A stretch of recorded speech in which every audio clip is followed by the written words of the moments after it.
12 prétendants, un fauteuil, celui de président de la République du Cameroun. 11 hommes et une femme qui rêvent changer le Cameroun, qui se portent bien pour certains et dans la tourmente pour d'autres. Elle est sans doute la plus grande femme politique de l'opposition au Cameroun, à la tête d'un parti politique qui compte 4 députés, plus de 200 conseillers municipaux et pas moins de 17 conseillers régionaux. Sa rigueur, son intelligence et sa vivacité suffisent pour dire à Hermine Patricia Tomaino Ndamjoya qu'elle est apte pour être la toute première femme présidente de la République du Cameroun. Le président national de l'UDC, l'Union démocratique camerounaise, est l'invité de Sans Tabou. Mesdames, Messieurs, bienvenue sur Naya TV.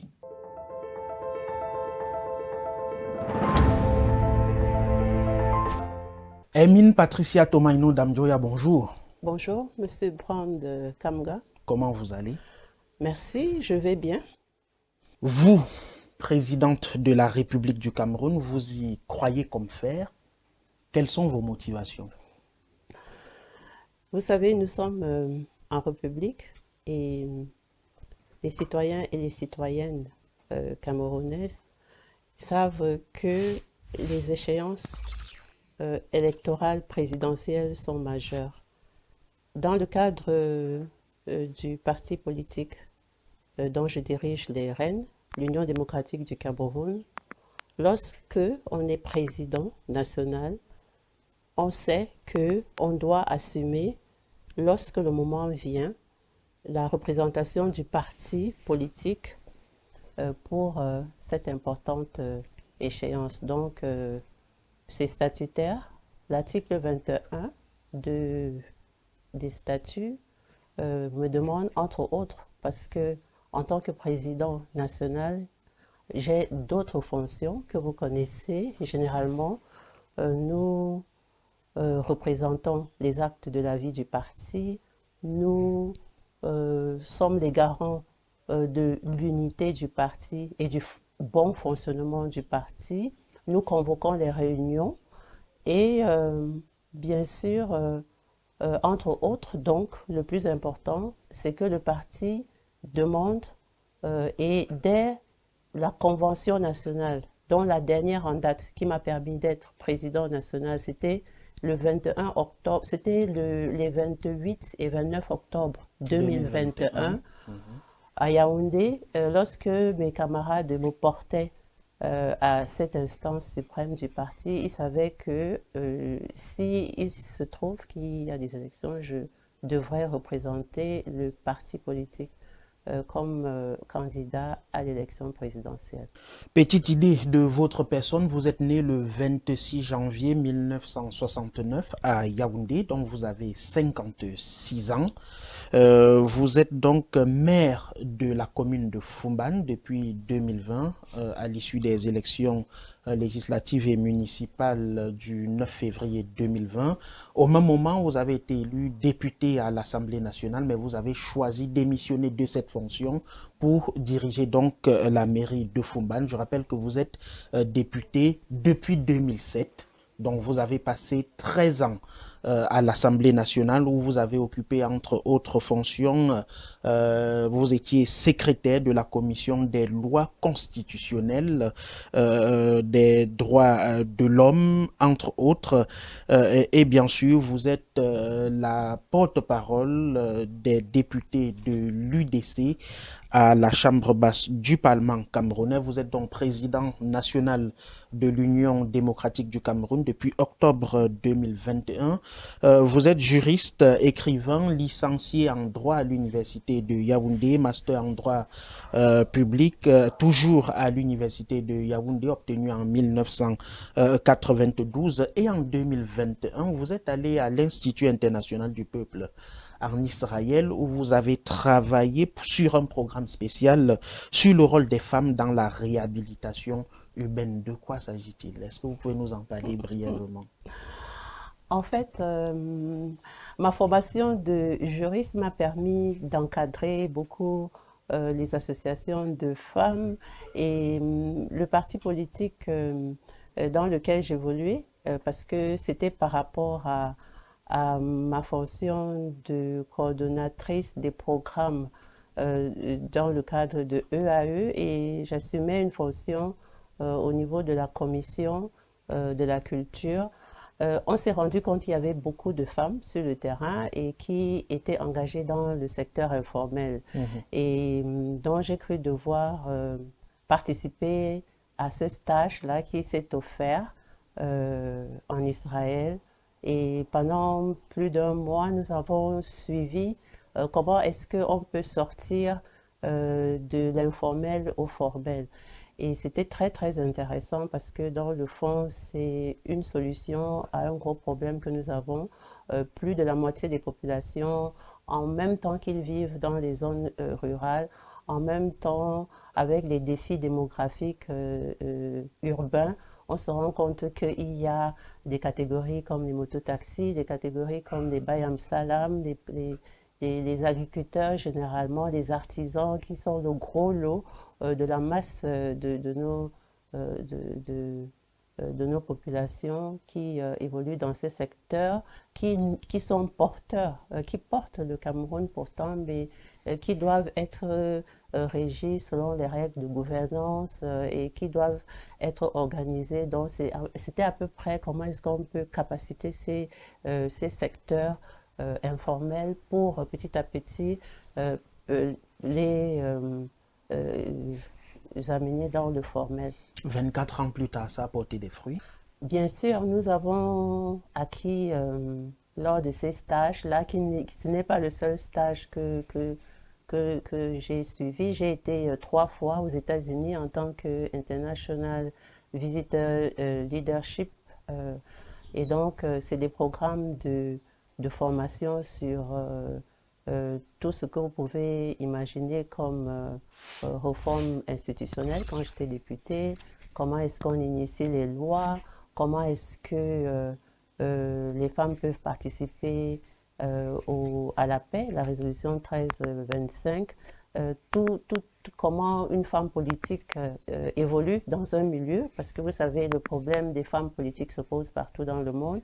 Bien sûr, c'est tout cela qui me permet d'asseoir la politique que je suis obligée de conduire parce que dans le cadre du projet de société que je porte, on apprend tous les jours. Et donc, j'ai eu ces formations qui m'ont aidé concrètement à organiser, à être un leader sur le terrain qui sait comment s'y prendre. Et quand on est maire, quand aujourd'hui je suis conseiller régional avec une loi sur la décentralisation qui peine à être vraiment effective sur le terrain, alors on s'inspire de ce qui se passe ailleurs pour pouvoir organiser et pour pouvoir contribuer. Parce que c'est ça qui peut nous amener sur le terrain, si notre pays fonctionnait bien, à faire des propositions, par exemple, de lois pour modifier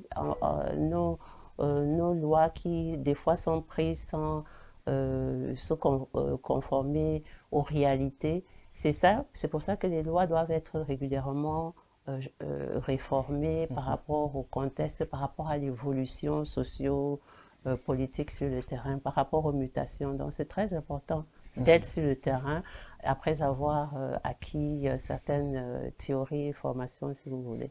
Nous aurons l'occasion tout au long de cette émission de vous demander ce que vous en avez fait concrètement dans votre commune du côté de Foumban. Je rappelle que c'est dans la région de l'Ouest Cameroun. Vous êtes en dehors de votre casquette de femme politique, entrepreneur. À notre entrée dans ce studio, vous nous avez servi sans publicité une tasse de café Robusta dont vous êtes président du comité de la promotion du genre pour l'Afrique et Madagascar, c'est bien cela, du café Robusta, parce que vous êtes cultivatrice, vous avez des plantations de cacao que vous exploitez notamment du côté de Koutaba, c'est dans la région de l'Ouest. Hermine Patricia Tomaino Ndamjoya est aussi écrivaine et nous connaissons 3 de ses ouvrages et l'un a particulièrement attiré notre attention les élections bancales au Cameroun de A à Z. Nous aurons l'occasion d'en parler tout au long de cette émission. Voilà donc globalement pour cette femme qui rêve être présidente de la République au Cameroun après le 12 octobre 2025. Je rappelle qu'elle est bel et bien mariée et mère de 3 enfants, même si son époux Adamoun Damjoya n'est plus des nôtres depuis 2020, cela fait donc 5 ans. Patricia Tomaino Damjoya, rentrons donc de plein pied dans cette émission pour parler de vos convictions.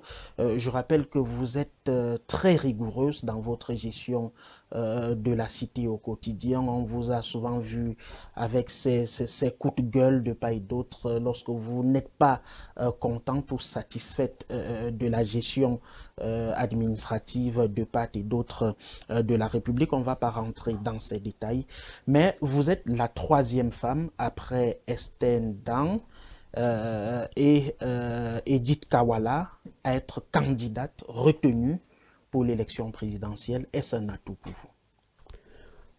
Quand vous dites la 3e, on remonte à ces candidatures, c'est 2011. 2011.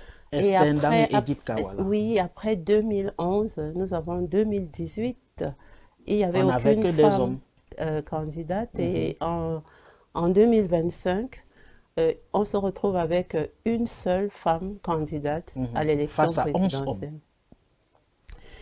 Et vous parlez d'atout. Si l'atout veut dire avantage ou privilège, je dirais au contraire que c'est plutôt une expression d'un dysfonctionnement démocratique.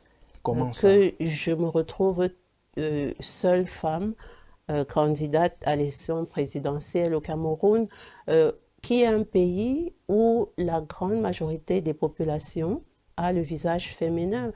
On le sait tous, il y a plus de femmes que d'hommes au Cameroun. Donc, en principe, il faudrait que l'on retrouvât plus de femmes à tous les échelons de représentation de la vie nationale. Mais donc, c'est plutôt un problème. Et ce problème-là, quand on rentre dans les causes de ce problème, il faut voir que c'est juste là un petit bout de l'iceberg, parce que les causes sont établies, les causes sont nombreuses, que par rapport au nombre d'inscrits sur les listes électorales, dans un pays où il y a plus de femmes, on se rend compte que le nombre d'hommes est plus que celui des femmes. Au niveau des chefs des partis politiques, sur les plus de 300 partis politiques au Cameroun, on ne voit pas beaucoup de femmes. On a moins d'une dizaine de femmes. Et au niveau des instances de prise de décision, et particulièrement puisque nous sommes en politique, c'est plus flagrant. Parce que quand on voit dans le gouvernement le nombre de femmes par rapport aux messieurs, que ce soit au niveau du Parlement, même au niveau de nos instances régionales, combien de femmes sont présidents du conseil régional, combien de femmes sont gouverneurs, combien donc, voyez-vous, par rapport aux recommandations des instruments juridiques internationaux, nous voyons que c'est vraiment... C'est très, très grave. Et c'est pour ça que il faut que nous puissions saisir cette occasion, nous les femmes du Cameroun, parce que je ne me vois pas comme étant la seule femme, parce que je sais que je suis portée par cette grande majorité silencieuse, si vous voulez.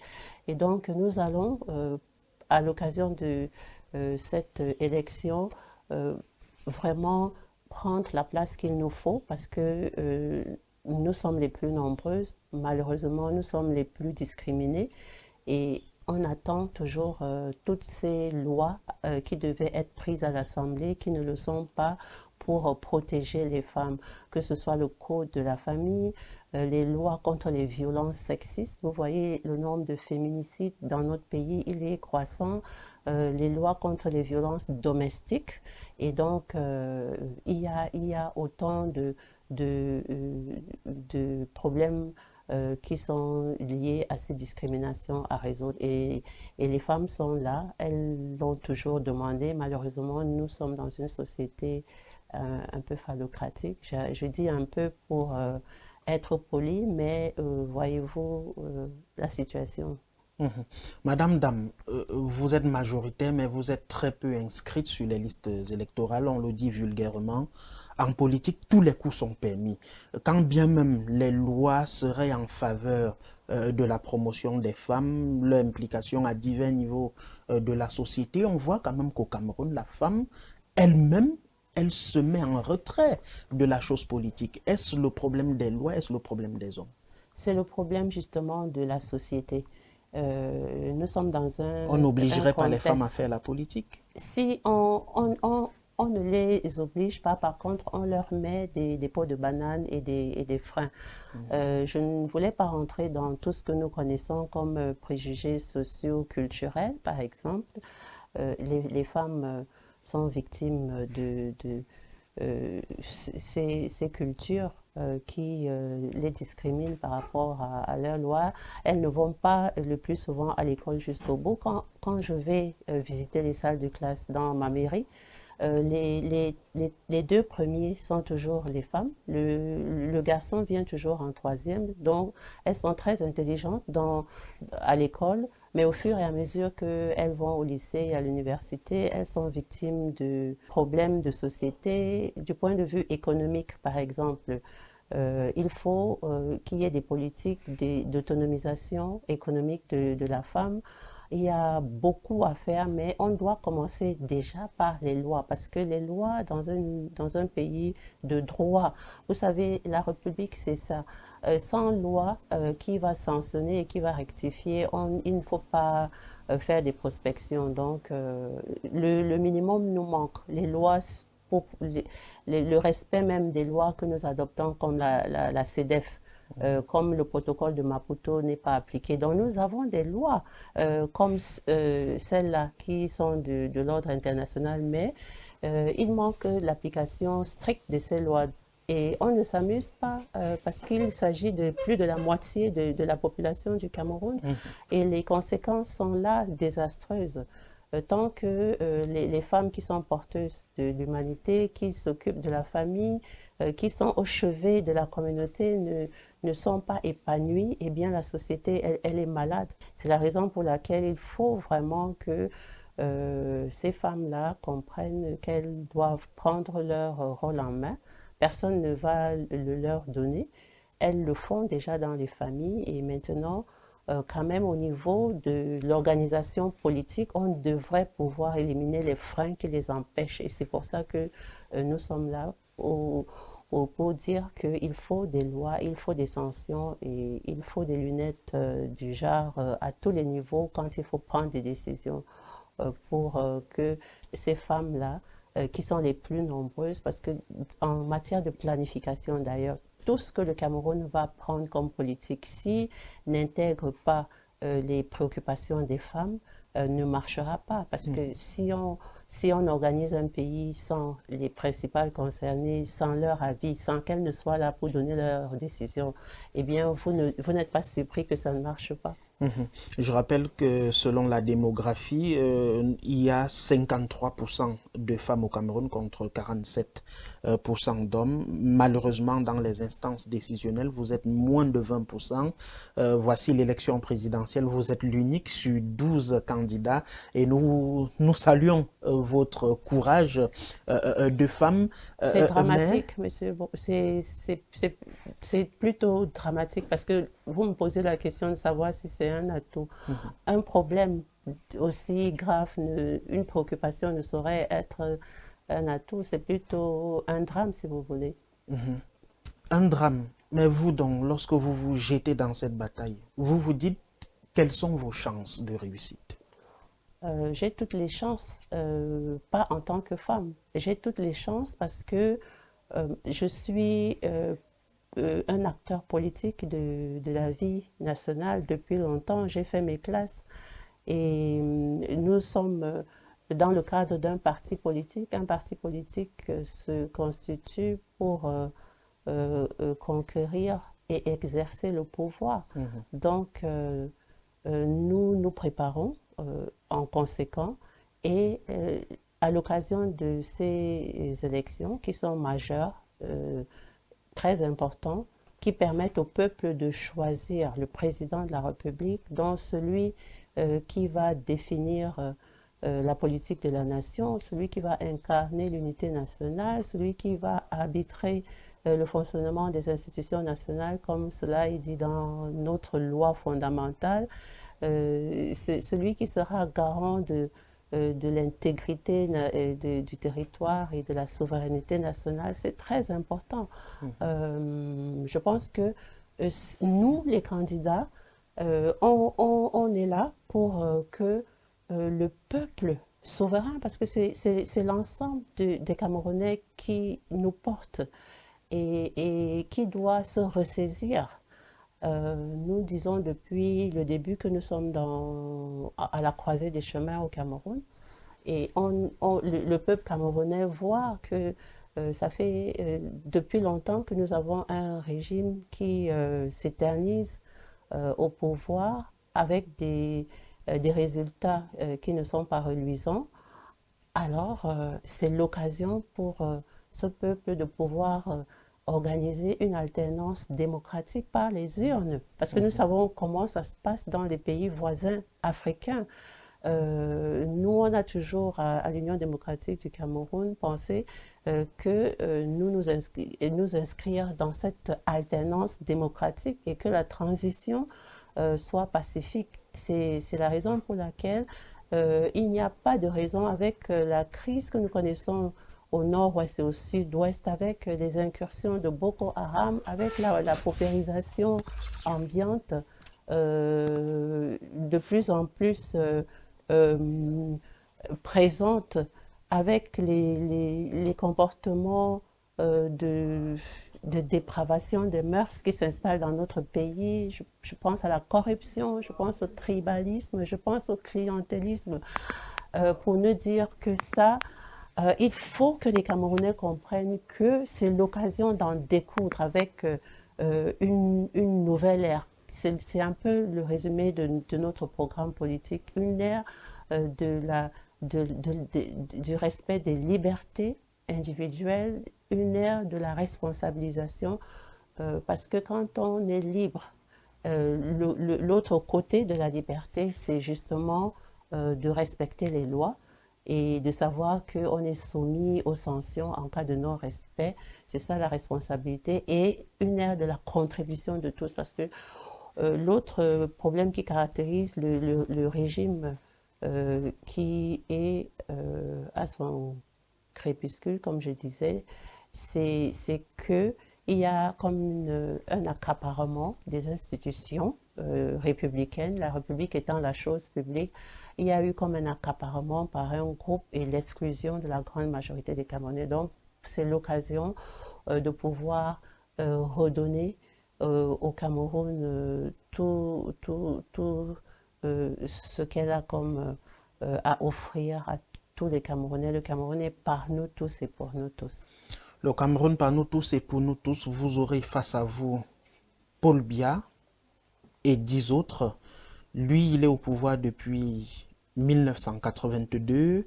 Votre défunt époux, Adamon Damjoya, a souvent été consulté par le président Paul Biya, puisqu'il a été membre du gouvernement sous Amadou Ahidjo. Il a continué à travailler, député, maire de Fumban. Il a souvent été consulté par le président de la République. Vous venez donc pour la relève, et certains sont tentés de se demander, est-ce que vous n'êtes en réalité pas dans le même créneau?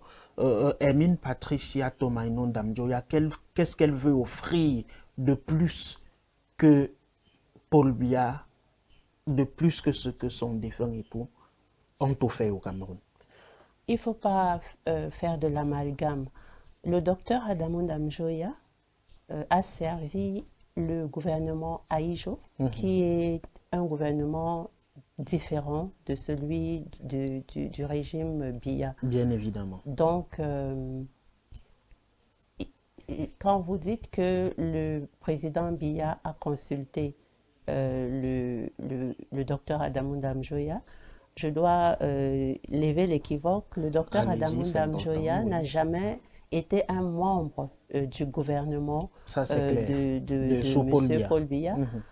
Il a été président du parti politique l'Union démocratique du Cameroun, dont il est le père fondateur dans les années en 91. Depuis 91, bien parce évidemment. que il a participé à la, si vous voulez, à l'ouverture démocratique multipartiste, et il a été depuis longtemps candidat aux élections présidentielles. Nous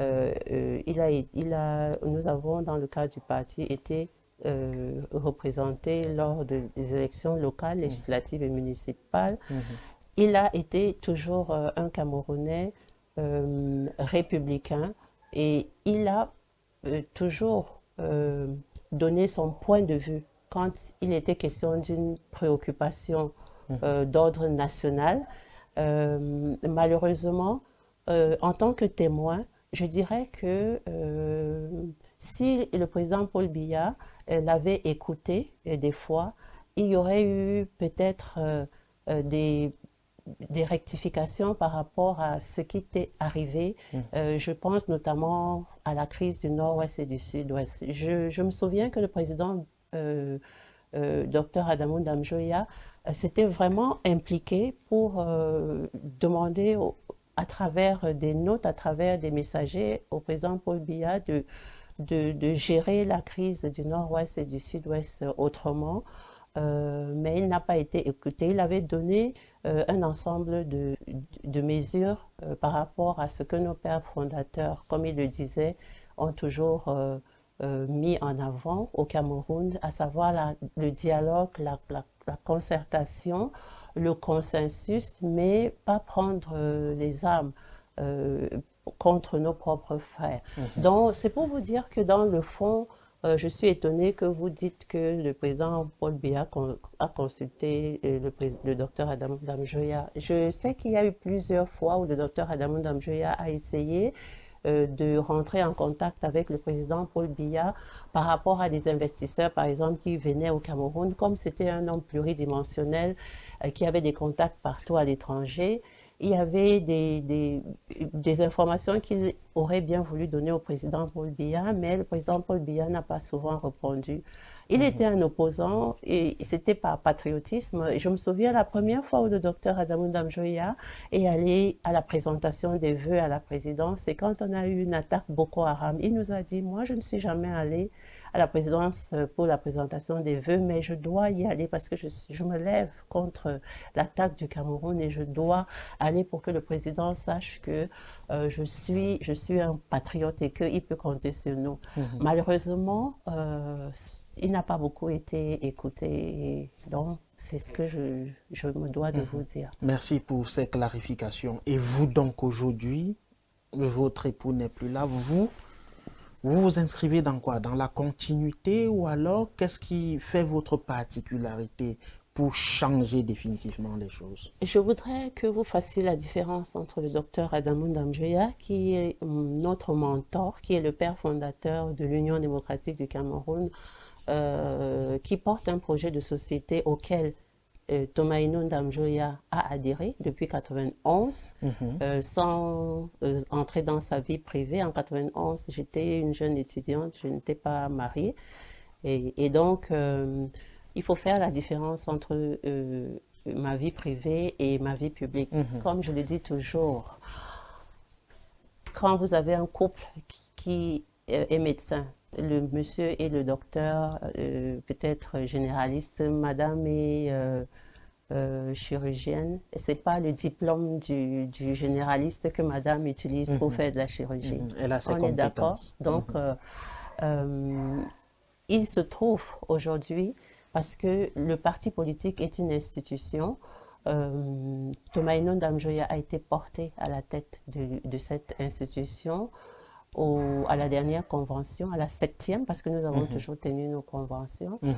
Et nous continuons dans cette vision forte, ce projet de société qui est parti des fondements philosophiques et idéologiques qui fait que l'Union démocratique du Cameroun a ses idées.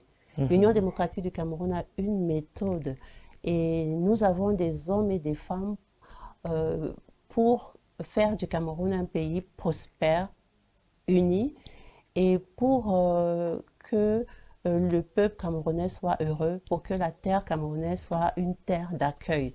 Donc, c'est vraiment notre objectif. Et comment est-ce que nous entendons y arriver à cet objectif-là?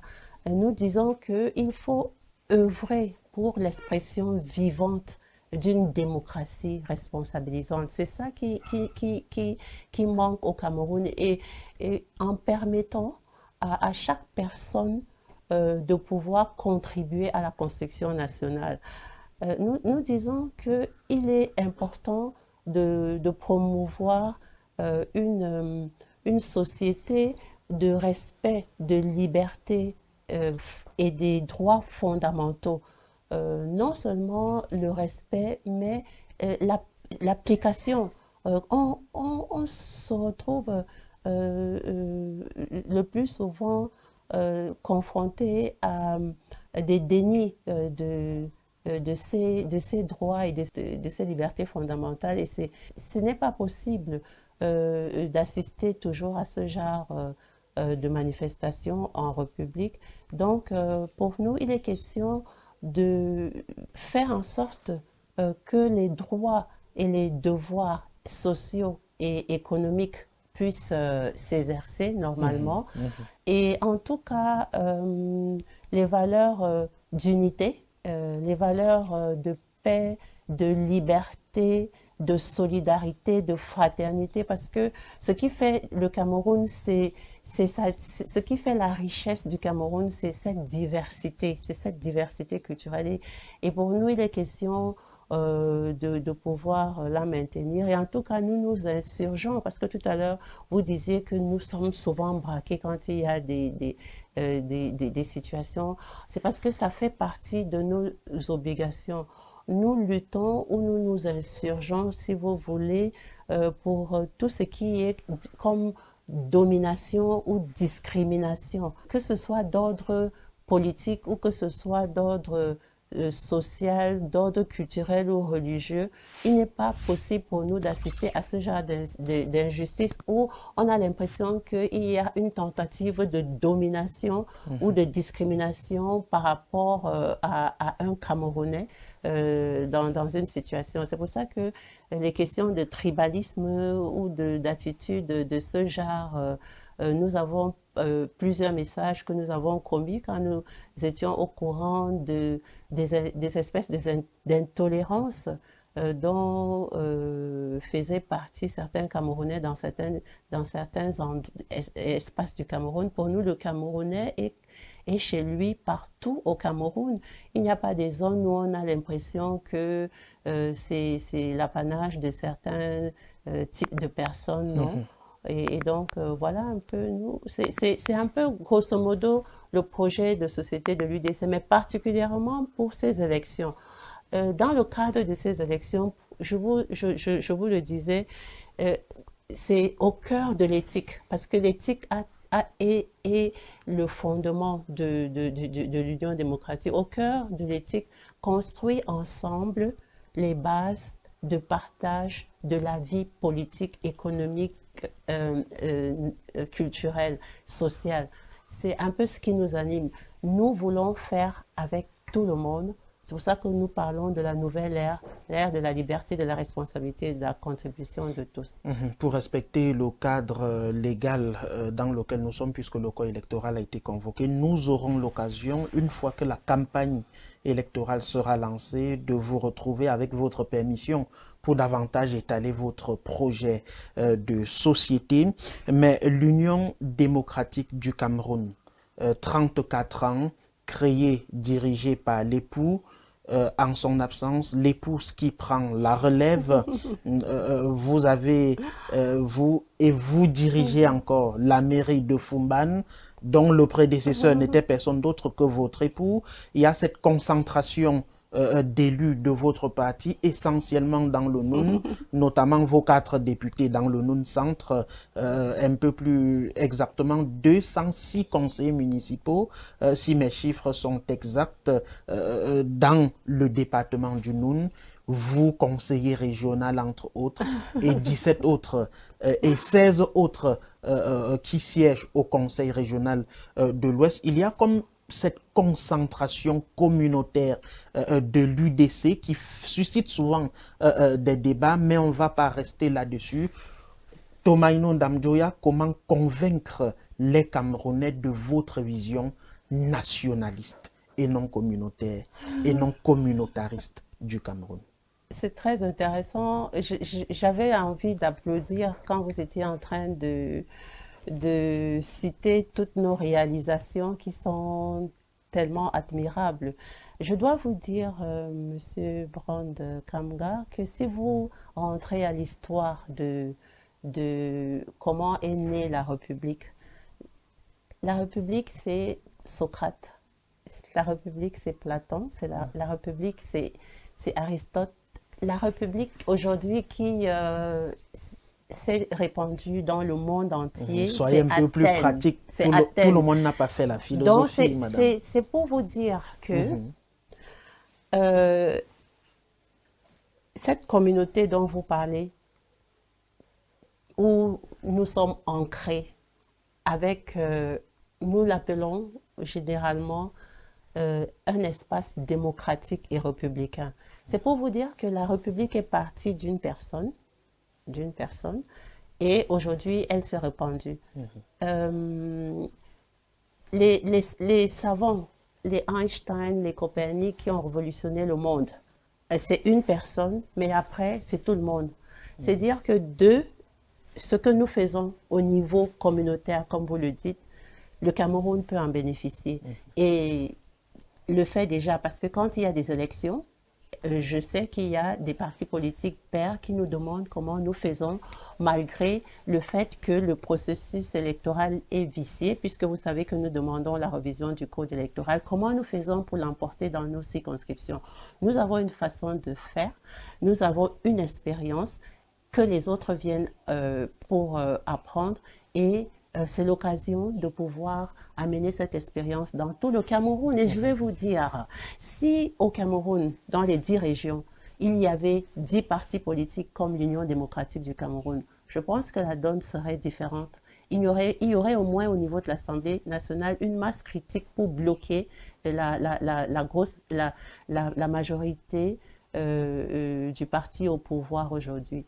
Il y aurait des masses critiques au niveau du conseil régional. Voyez-vous, nous sommes le seul parti politique d'opposition véritablement qui ait réussi à entrer au conseil régional. C'est de cela qu'il s'agit. C'est pour vous dire qu'il faut applaudir cette vision que nous avons, qui se traduit dans les faits depuis 34 ans. Et quand vous voyez l'expérience que les autres partis politiques ont eue, ceux-là que pour vous, ils ont peut-être une auréole nationale, parce que dans le fond, on voit les jeux à chaque fois qu'il y a des élections, les jeux politiques et des fois des mariages entre guillemets contre nature entre des partis politiques alliances. Et qui font que vous allez retrouver un tel avec des sénateurs dans un endroit où on se demande comment ils ont fait pour avoir des sénateurs. Vous allez retrouver un tel autre parti avec des élus qui sont nommés parce qu'on a bien voulu leur offrir des postes de nomination. Mais nous sommes vraiment un exemple de ce que il faut partout dans toutes les régions du Cameroun. Et si ce n'est que ça que nous avons à apporter, je pense que c'est très très important. Et comme vous insistez à parler d'époux et d'épouses, je voudrais que les Camerounais comprennent que c'est très difficile dans le monde politique de voir un couple travailler ensemble, mais je vais vous citer l'exemple des États-Unis, Clinton, par exemple. Je Bill vais vous Clinton et citer, même en Hillary. France, un exemple il y a beaucoup de couples politiques en France que vous Carla connaissez. Bruni et Sarkozy, même Oui, s'ils ont oui, divorcé mais quand là, même, c'est c'est bien. le monde culturel et le Mhm, monde politique, mais même le couple Hollande, par exemple. mhm, Si vous voulez, c'est pas une question c'est, en même temps, c'est une question je sais pas comment vous dire, c'est un programme et comme je vous l'ai dit, c'est rare.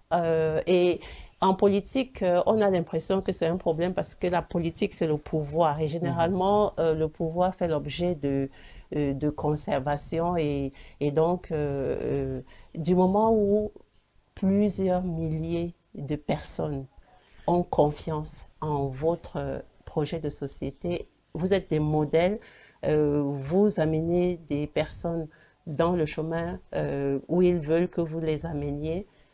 C'est l'essentiel. Il y a des résultats concrets et je pense que vous convenez avec moi que c'est rare, ça arrive et quand ça arrive, il faut au lieu de dénigrer, il faut applaudir parce que quand ça arrive, c'est qu'il y a quelque chose de fort. Et au contraire, il faut couvrir et encourager. Nous sommes admiratifs. Nous sommes admiratifs. On espère que du couple Ndamjoya, cette lumière jaillira de Fumban pour éclairer tout le Cameroun. Mesdames et messieurs, vous êtes Amine. sur Sans Tabou. Nous recevons Hermine Patricia Tomaino Ndamjoya, président national de l'Union démocratique du Cameroun, candidate retenue pour l'élection présidentielle du 12 octobre 2025.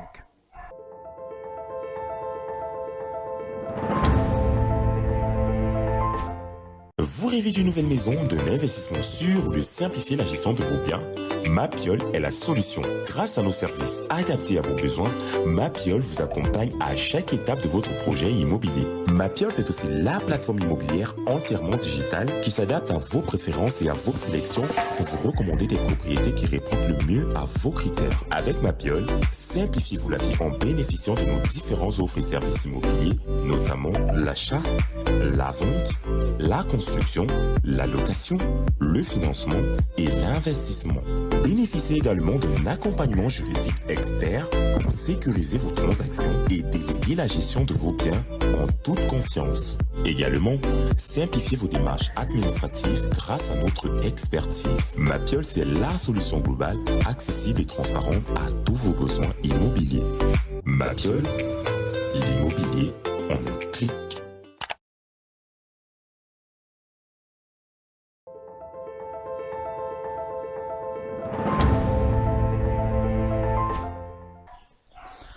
Retour sur ce plateau avec notre invité. Nous parlions de cette lumière qui jaillira de Fumban pour briller sur tout le Cameroun. Vous, depuis que vous êtes à la tête de la mairie de Fumban, ça fait 5 ans aujourd'hui. Qu'avez-vous fait de concret qui puisse quand même attirer l'attention des Camerounais dont vous sollicitez le plébiscite? La lumière qui jaillira de Fumban, c'est si bien dit. Vous savez, C'est gratuit. Fumban, c'est un patrimoine national de par tout ce que cette ville porte. Il y a eu au début du XXe siècle, elle a reçu les Allemands.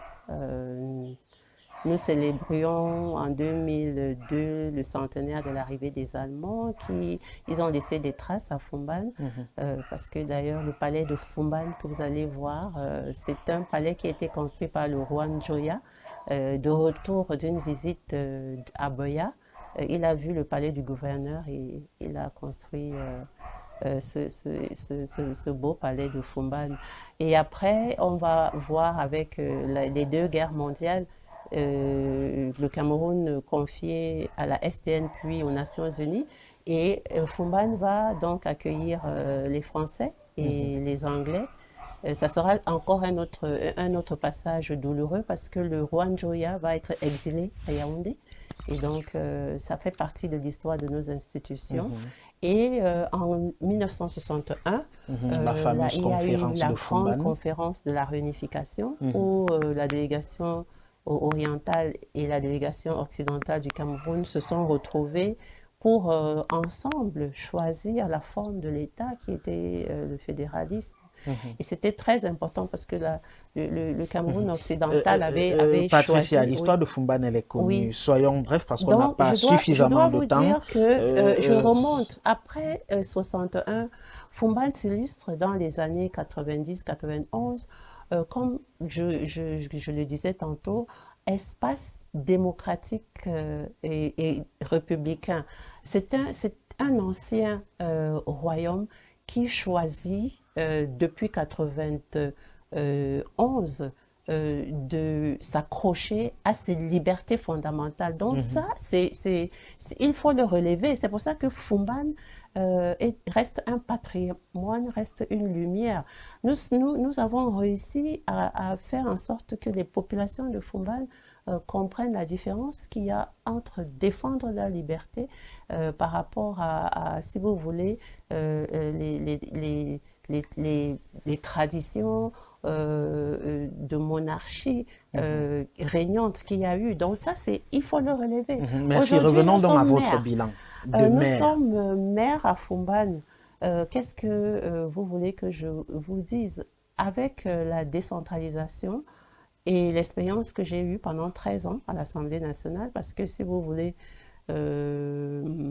ça a été au début, je me souviens, il y a beaucoup de personnes qui me disaient, mais pourquoi est-ce que vous partez de l'Assemblée nationale pour être à la mairie? Eh bien, mon parti politique m'avait affecté, si vous voulez. J'ai reçu une affectation de mon parti politique pour la mairie et que j'ai pris comme le soldat que je suis, parce que c'était important de nous retrouver là. Et qu'est-ce que nous avons fait avec cette expérience dont je parlais tout à l'heure?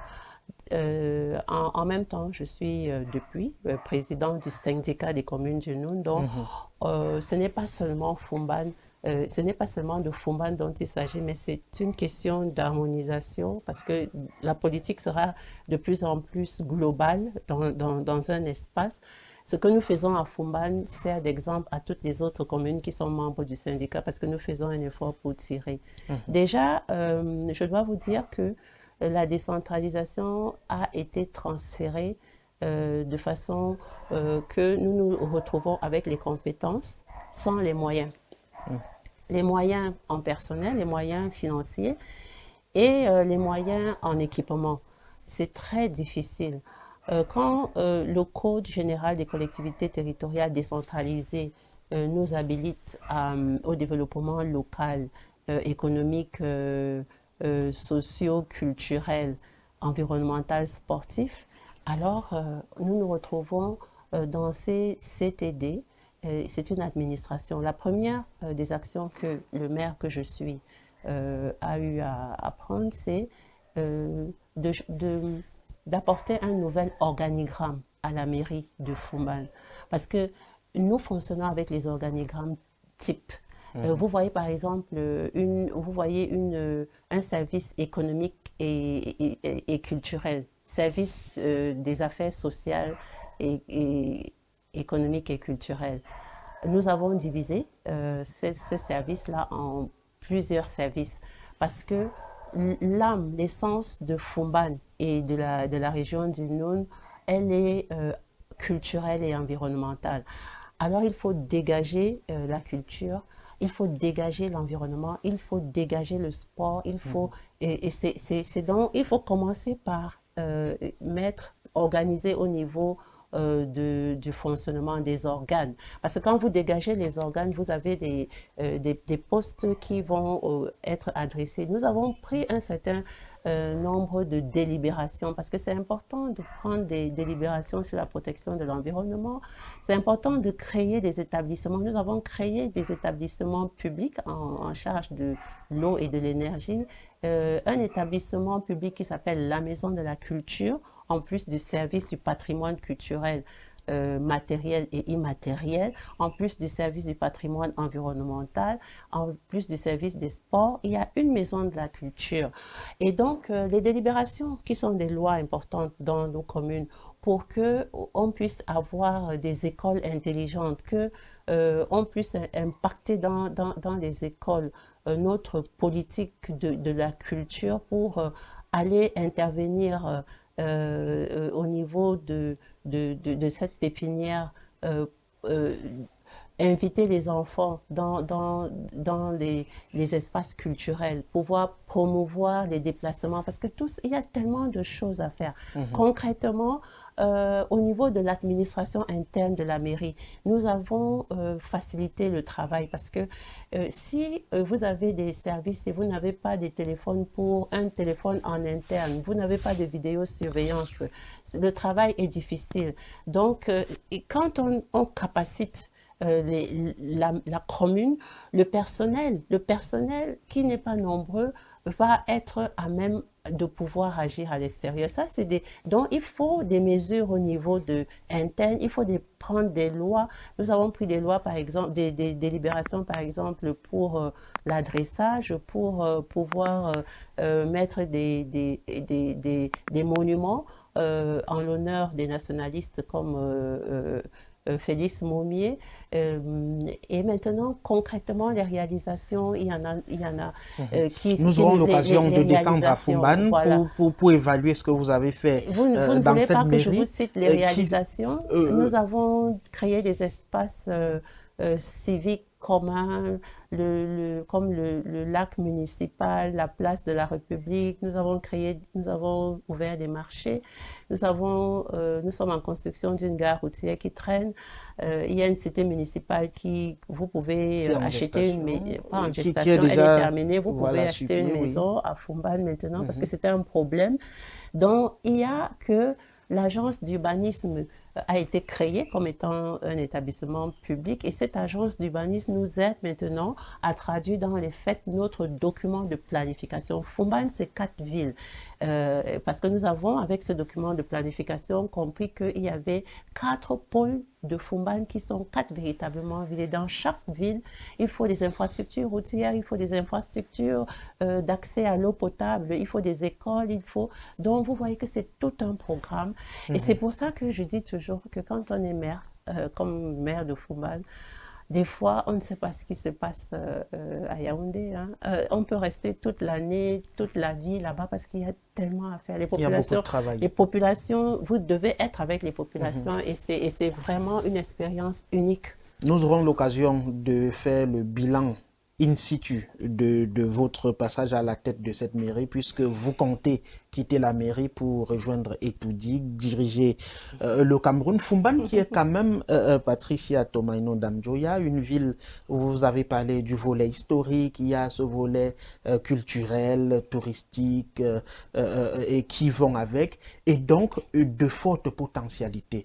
Comment l'UDC réussit depuis 1991 avec de manière, on ne sait pas si c'est hasardeuse, l'arrivée de feu Ibrahim Mbombondjoya à la tête du sultanat Bamoun. C'est lui qui a porté le RDPC dans la région de l'Ouest jusqu'à sa mort. Curieusement, c'est toujours un fils du Noun Djimolu qui est le patron du comité central du RDPC dans la région de l'Ouest. Comment l'UDC réussit à mettre de côté le parti au pouvoir à Foumban, et donc du coup, beaucoup estiment que Foumban aurait mieux eu en termes d'infrastructures routières, en termes d'infrastructures socio-culturelles, économiques, si l'UDC n'était pas là. À Yaoundé, est-ce qu'on a ces infrastructures? À Saint-Médima, est-ce qu'on a ces infrastructures dont vous parlez? Parlons de Foumban. Et je dois vous dire qu'il ne faut pas que vos aimables téléspectateurs croient qu'ailleurs au Cameroun, il y a, parce qu'on est dans le RDPC, ces infrastructures. Il y a 360 communes au Cameroun et quand on voit l'état des lieux des routes, de l'eau, l'état des lieux de l'éclairage public, l'état des lieux des infrastructures, on se demande justement où le RDPC, qui est le régime au pouvoir depuis 43 ans, a amené le Cameroun. Tout ce qui est important de relever, c'est que, je vous l'ai dit tantôt, la grande majorité des populations, sous l'éclairage de notre mentor, avec notre projet de société, ils ont compris que la liberté était chère. Mbombondjoya a été battu aux élections par Ndam Joya en 1996. Ce sont les premières élections. Et nous pensons et c'est un autre projet qui nous interpelle, le rôle des autorités traditionnelles au Cameroun. Les autorités traditionnelles doivent rester à leur place, elles ne doivent pas laisser leur fauteuil pour venir entrer en politique. Et en tout cas, dans le Noun, on a compris que dès lors qu'une autorité traditionnelle le fait, c'est il s'est mis devant la vindicte et on va choisir librement. Nous voulons que tous les Camerounais prennent l'exemple de ce qui se passe au niveau de Fumban pour faire la différence entre que ce soit les autorités traditionnelles qui s'immiscent en politique ou que ce soit un politicien qui est en face et dont les résultats, les actions ont montré qu'ils sont là pour des intérêts égoïstes. Et quand vous dites que si Fumban avait été RDPC, il y aurait eu une majorité des votes, quand nous serons au pouvoir, je pose une question, quand nous je ne serons fais au pas une pouvoir, nous déclaration. n'allons pas développer les villes en fonction des villes qui sont de l'Union démocratique du Cameroun, parce que quand on est au pouvoir, le régime au pouvoir est un régime qui travaille pour tout le Cameroun. Et sur les 58 départements, les mesures de justice, c'est pour ça qu'on parle de la justice sociale, d'équité. C'est nos principes, l'égalité, la fraternité, la solidarité, c'est ça. Tout le Cameroun doit être développé de façon harmonieuse et les administrateurs doivent arrêter de porter des chapeaux politiques pour être des hauts fonctionnaires qui s'occupent d'appliquer la politique qui permet à tous les Camerounais d'être épanouis et à chacun justement de pouvoir apporter sa contribution. Qu'on n'élimine pas ceux qu'on classe d'opposants, même comme ils ont beaucoup à dire, comme je le disais tantôt, le docteur Adamou Damjoya, c'était un monsieur compétent avec toutes ses capacités. Il a voulu, des fois, interpellé par son patriotisme, donner son point de vue, mais comme il était un opposant, on l'a laissé de côté. Donc, avec ce genre de comportement, on n'y arrive pas. Au pouvoir, c'est pour le Cameroun. Et c'est pour écouter tous les autres, parce que c'est la démocratie, c'est ça, c'est la participation, c'est pouvoir permettre la participation responsable de tous à la création et à la gestion des richesses nationales. Merci beaucoup, Emine. Dernier dorsal de cette émission, nous parlons donc de l'élection présidentielle à venir. Vous avez en début d'année, lors de la présentation des vœux, rencontré le président de la République et avec lui, vous avez échangé sur l'impérative nécessité de réviser le code électoral. Je rappelle que vous êtes le porte-parole de la plateforme des leaders de l'opposition pour la révision de ce code électoral. Finalement, le code n'est pas révisé. Nous allons à l'élection avec ce même code. Est-ce que vous vous dites, vous avez parlé au président pour rien? C'est dommage. J'ai parlé au président. Tout le monde a vu que le président était ouvert et nous espérions aller aux élections avec de nouvelles règles du jeu démocratique. Parce qu'on sait très bien qu'une élection mal gérée peut entraîner des troubles. On voit ce qui s'est passé en 2018, puisqu'il y a des personnes qui sont encore en prison aujourd'hui. Et le code actuel est dépassé. C'est un code qui a été adopté à l'Assemblée nationale en 2012 par le seul parti au pouvoir, parce que les autres partis, à cette époque, j'étais à l'Assemblée nationale, aucun autre parti ne l'avait adopté parce qu'on avait vu qu'il était... il y avait beaucoup de manquements. Et d'ailleurs, ces manquements nous rattrapent. Et c'est pour tout ce qui se passe au Conseil constitutionnel, toutes les polémiques avec le ELECAM, l'endémon. Nous attendons que le moment arrive parce que on va au présidentiel sans modification du code, mais on va finir, une fois installé au pouvoir, les réformes institutionnelles font partie de notre plan d'action prioritaire. La Constitution elle-même doit être révisée, le code électoral, il y a des lois qui manquent, comme la couverture santé universelle pour permettre aux Camerounais de pouvoir se soigner en soins de qualité avec des moindres coûts de partage risque maladie, c'est le plus important. Il y a le code de la famille dont je vous parlais. Il y a beaucoup de lois. Une fois la campagne lancée, nous en parlerons avec votre permission. Donc restons sur ce cadre-là. Je vous posais la question. Finalement, vous avez parlé au président pour rien. Non, c'est pas pour rien.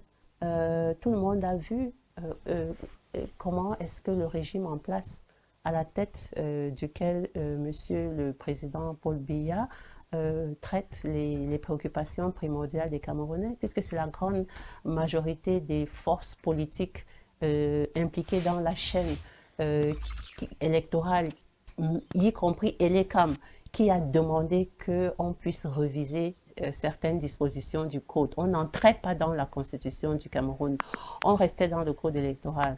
Cela a été balayé d'un revers de la main et c'est un cas qui illustre, et vous les journalistes, vous devez vraiment ne pas prendre à la légère à ce point un président de la République qui est devant un citoyen camerounais qui lui exprime une préoccupation aussi importante, qui doit respecter les instruments juridiques internationaux, parce qu'il est dit qu'un code électoral doit être adopté de façon consensuelle.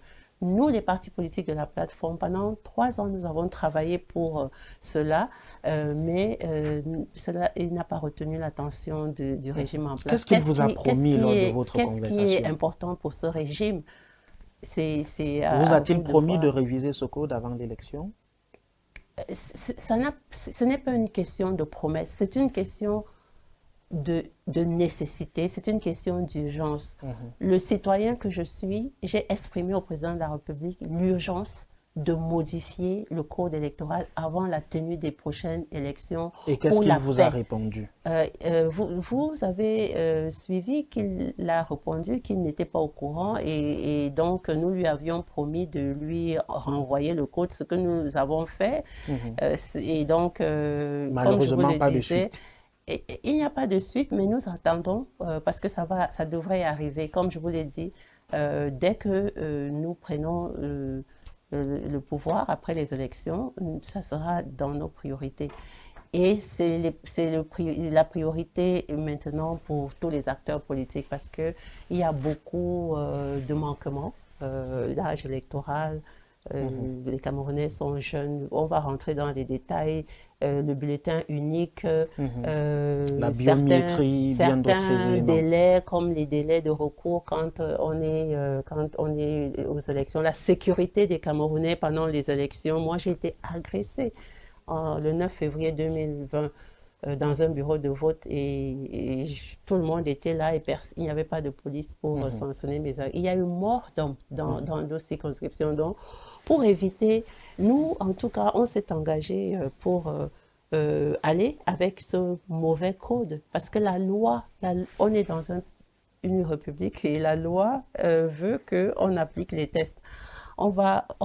Tous les Camerounais ont le devoir et l'obligation de faire en sorte qu'on préserve la paix et que le Cameroun puisse continuer après les élections. Parce qu'ayant des hommes et des femmes qui sont là et qui n'attendent que de pouvoir participer, contribuer. Vous êtes une femme charismatique, nous avons beaucoup d'admiration pour ce que vous faites, pour tout le combat que vous menez.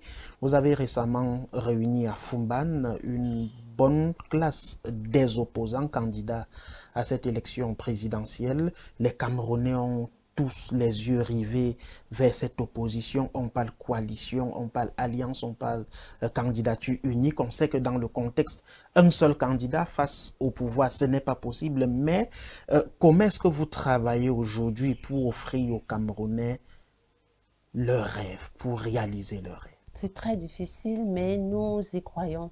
Je suis une femme de foi, comme je dis toujours, et je traduis ma foi par les faits, les engagements. Et l'Union démocratique du Cameroun s'est démarquée depuis par cette ouverture de mutualisation des compétences, justement à défaut des lois qui permettent l'organisation juste et transparente des élections. Donc, nous sommes un groupe de personnes qui y croyons. Dans le cadre de la candidature consensuelle, vous avez vu que depuis le début, même au niveau de la plateforme, le fait de se retrouver dans la plateforme pour la question électorale, ça nous a créé des liens. Après, nous avons évolué vers le consensus pour la candidature à l'élection présidentielle, ayant à l'esprit l'expérience de l'échec des coalitions, comme en 92 ou comme en 2004, nous avons donc pensé que cette fois-ci, on se regrouperait après la validation des candidatures.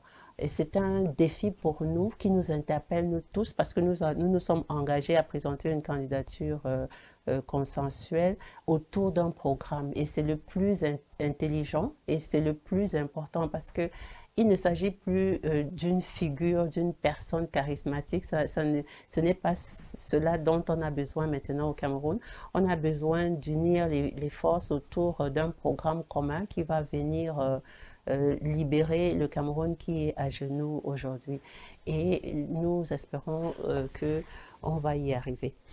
Vous êtes auteur de cet ouvrage, Les élections bancales au Cameroun, de A à Z.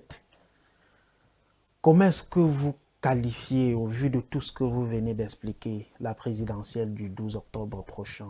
Est-ce qu'on n'aura pas affaire aux achats des consciences, aux achats des votes, aux achats des places, à la bipolarisation, au bourrage des urnes? C'est un ouvrage qui a été écrit à la suite de ma participation aux élections de 2004. J'étais vraiment un acteur sur le terrain et j'ai vu tout ce qui s'est passé. J'ai voulu exprimer dans ce livre tous les dysfonctionnements que vous venez de citer, qui sont les mêmes aujourd'hui. Et c'est pour ça que nous demandions la révision du code électoral pour qu'on évite... Déjà, le premier mot, c'est abstentionniste. On est plus de 30 millions de Camerounais. Aujourd'hui, quand Elekam est fier d'annoncer peut-être 8 millions de Camerounais qui constituent le corps électoral, on se dit qu'il y a quelque chose qui ne va pas. Et c'est pour ça que nous voulons que le gros plein des Camerounais, à partir de 18 ans, puisse s'inscrire sur les listes électorales. Et d'abord, pour nous, dans la modification, 20 ans, on doit être obligé, le vote doit être une obligation parce que c'est par cela qu'on se détermine citoyen et citoyenne. Il y aura des manquements, mais nous, comme je le disais, nous avons réussi à être élus dans nos circonscriptions. Donc, quelque part, avec beaucoup de difficultés dont les solutions sont la mutualisation, le regroupement de la grande majorité des Camerounais, comme nous sommes en train de vouloir, on peut arriver à renverser les tendances. C'est avec beaucoup de sacrifices, mais pour notre pays, on est prêt à ce sacrifice. Donc vous dites que dans les prochains jours, vous allez communiquer au peuple camerounais les dispositions prises autour de cette candidature consensuelle et la démarche à suivre. Oui, nous sommes tenus parce que c'est le peuple qui nous regarde et nous devons rendre compte au peuple. Vous y croyez pour 2025? C'est une obligation pour le patriote citoyen, républicain, démocrate que je suis.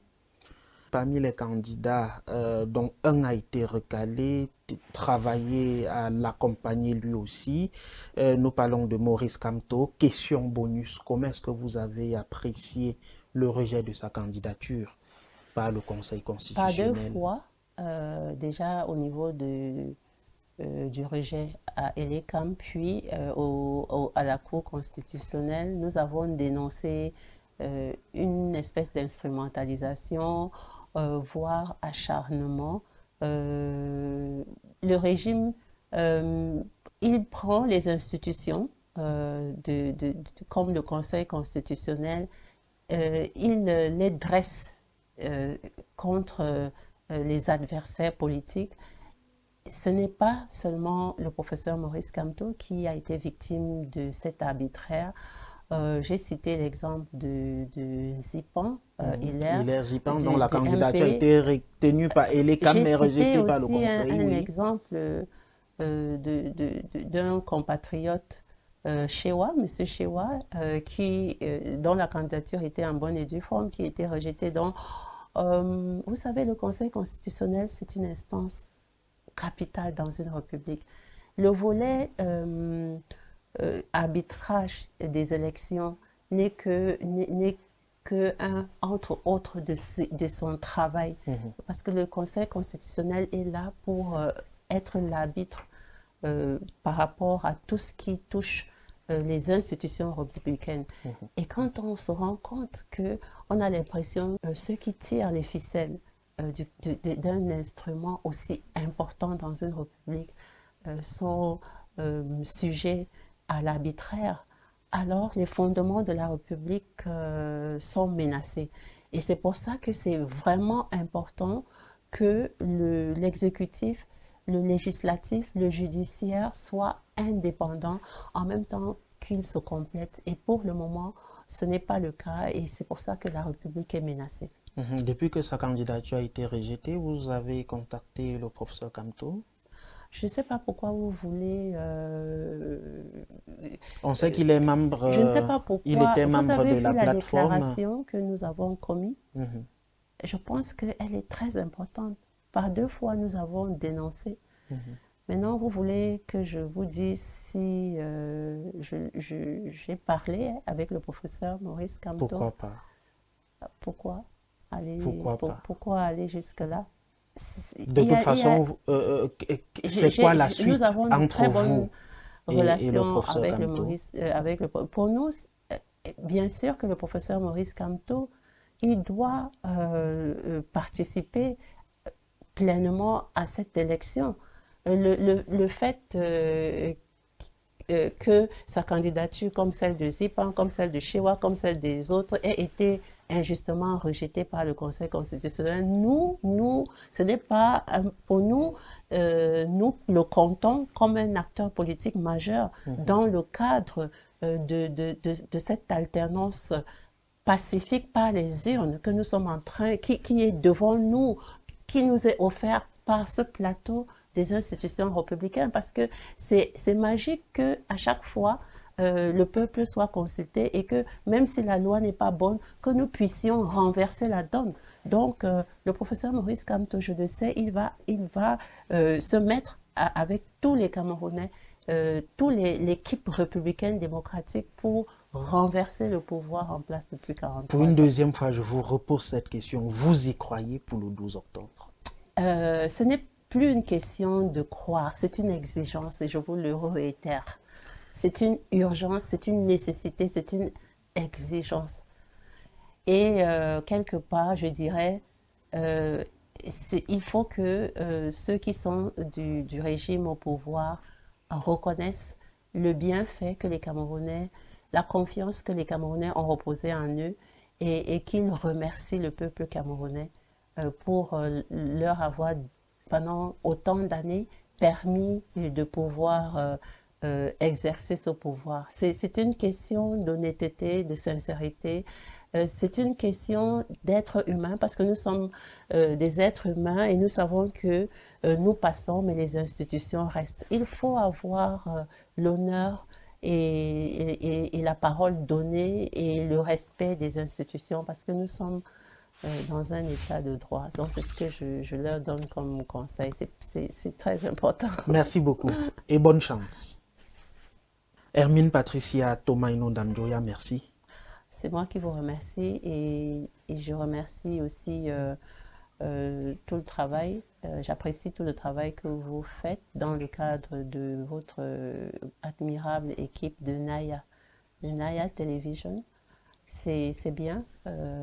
Je le disais, nous savons qu'il y a 3 catégories d'acteurs qui doivent se compléter dans une république: politique, médias et société civile. Donc le travail que vous faites, je vous exhorte à rester neutre parce que c'est important d'être l'interface entre les politiques et la société civile et ça va construire la République. Merci pour votre appréciation. Nous restons neutres et nous accompagnons tout le monde. Merci beaucoup. Je rappelle que nous avons donc reçu Hermine Patricia Tomaino Damjoya, présidente nationale de l'Union démocratique du Cameroun et candidate à l'élection présidentielle du 12 octobre 2025 au Cameroun. Mesdames, Messieurs, merci de nous avoir suivis. Nous vous retrouvons très vite avec un autre invité pour davantage vous édifier sur la vie sociale, la vie économique, la vie culturelle sociale et bien sûr la vie politique au Cameroun. À très bientôt.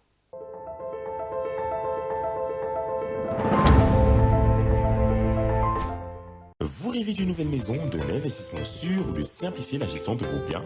Mapiol est la solution. Grâce à nos services adaptés à vos besoins, Mapiol vous accompagne à chaque étape de votre projet immobilier. Mapiol, c'est aussi la plateforme immobilière entièrement digitale qui s'adapte à vos préférences et à vos sélections pour vous recommander des propriétés qui répondent le mieux à vos critères. Avec Mapiol, simplifiez-vous la vie en bénéficiant de nos différentes offres et services immobiliers, notamment l'achat, la vente, la construction, la location, le financement et l'investissement. Bénéficiez également d'un accompagnement juridique expert pour sécuriser vos transactions et déléguer la gestion de vos biens en toute confiance. Également, simplifiez vos démarches administratives grâce à notre expertise. Mapiol, c'est la solution globale, accessible et transparente à tous vos besoins immobiliers. Mapiol, l'immobilier en un clic.